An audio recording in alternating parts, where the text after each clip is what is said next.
Hypatia, good afternoon from me, and I hope you're out having a lot of fun. I'm having a lot of fun here, but I think it might be time to get some sleep.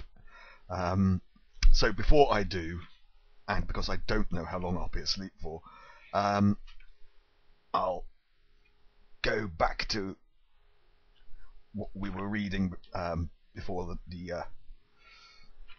little digression, and nice pictures. Very nice. Right, yes, we were up to, we'd done geography, hadn't we? And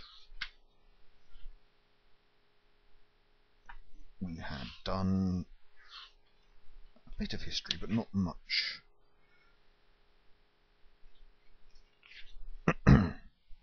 Right, yes. So now we're on to a new chapter. And it's just called simply The Land. So it's obviously going to be a bit about physical geography. And I'm going to foolishly have a go at this without reading it in advance. So coherence will be limited on my part, and Turkish pronunciation will be random, I think we can say. Right.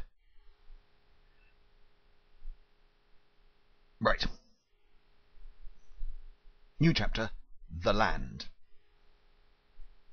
The hermit and monk in Cappadocia did not have far to travel to get away from the worldly scene. Nowhere on the great earth sea of the Anatolian plateau is the desolation of nature more pronounced. To the east, starkly dominant, stands Erzias. I think we're in trouble already. With its prickly pinnacles of red porphyritic rock. I've no idea what porphyritic means, but it's obviously purple of some sort. You know about the porphyrogenitus Byzantine emperors. Were they emperors? Yes. Anyway, porphyrogenitus obviously is born to the purple. Right. From its summit, so as was believed in antiquity, one could glimpse on a fine day both the Mediterranean and the Black Sea. Between this anchor of volcanic rock and another, Hasandaji? No. To the southwest, the plain stretches inexorably. Caked in the summer, muddy and slippery in the rainy seasons, and in the winter frozen solid for several months under a sheet of ice and snow. Streams, briefly exuberant with the thaw, peter out before long in marshes or dry land.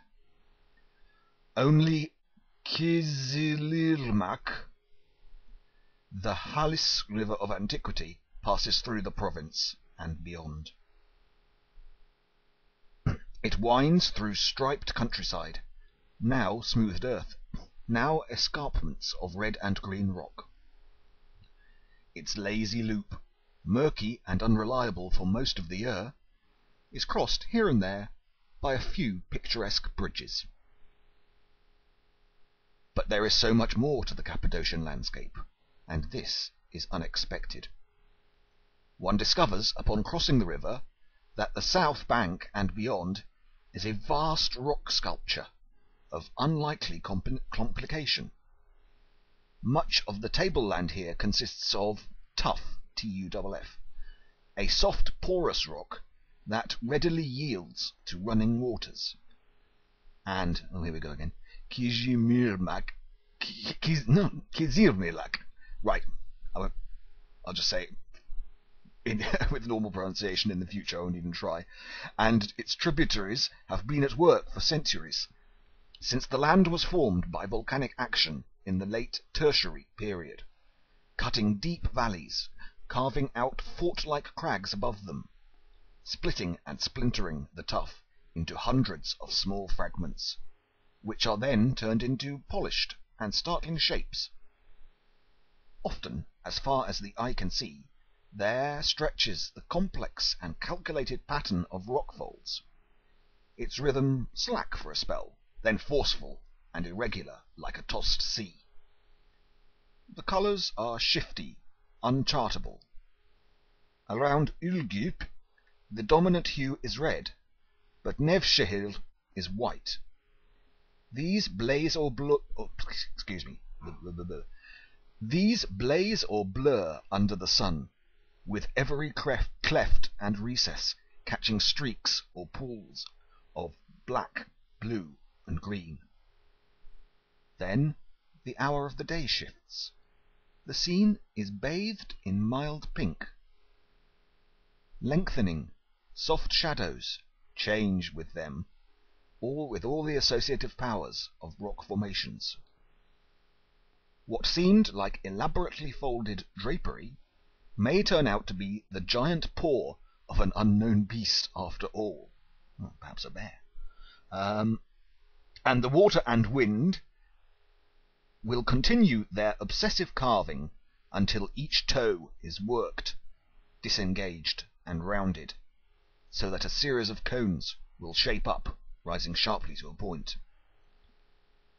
The cone is one of the most frequent forms in Cappadocia's rockscape. A field of hundreds of them will suddenly open up to view as one gains the top of a ridge. They continue indefinitely. Now, excuse me, I'm now looking at the pictures. You will have to... right. By the black flat shape echoed by the flat black shadows they cast. That's good reading. Their bases touch or miss barely. At other times there will be 2 or 3 lone ones, or simply one cone on a level stretch of land, like an unexpected tent in the wilderness. At Madchan, or Avcila,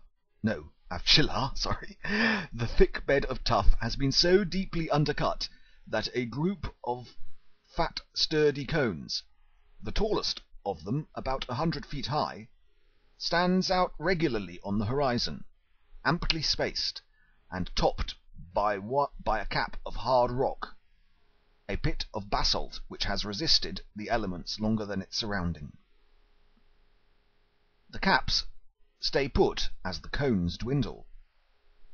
The base is vulnerable, and now and again the cone will be sharply cut and made into a monumental slab like an obelisk. Or it will be even and roundly eaten away, as though thrown and pinned on a potter's wheel until nothing is left but an upright pipe with a rakish cap tentatively off balance at the summit. The peasants call these peribachelari. They are inhabited by spirits which must not be disturbed. Many myths in the region of Ülgüp attest to the harm that may come from them if they are badly treated. There is, in any case, nothing to be done when one of the fairies, as happens from time to time, falls in love with a young man of Ülgüp and decides to take him. Like the shapes of the rocks, so too their legendary powers seem limitless.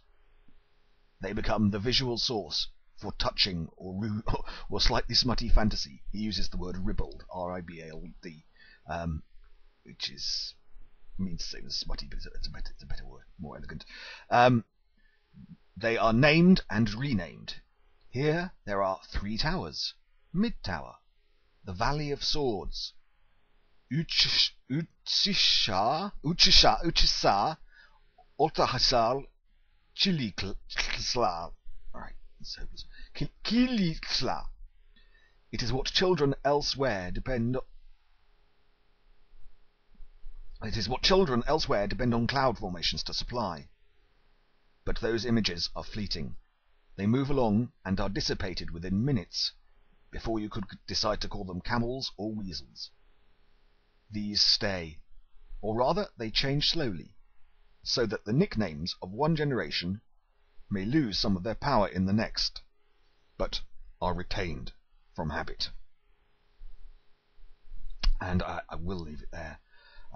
Sorry I made such a complete mess of that, particularly the beautiful language, Turkish language rather. I think I better go back to some simpler books. Anyway, right, I'm going to sleep, so I'll just put a picture on this and whiz it up to YouTube. See you whenever. Bye bye.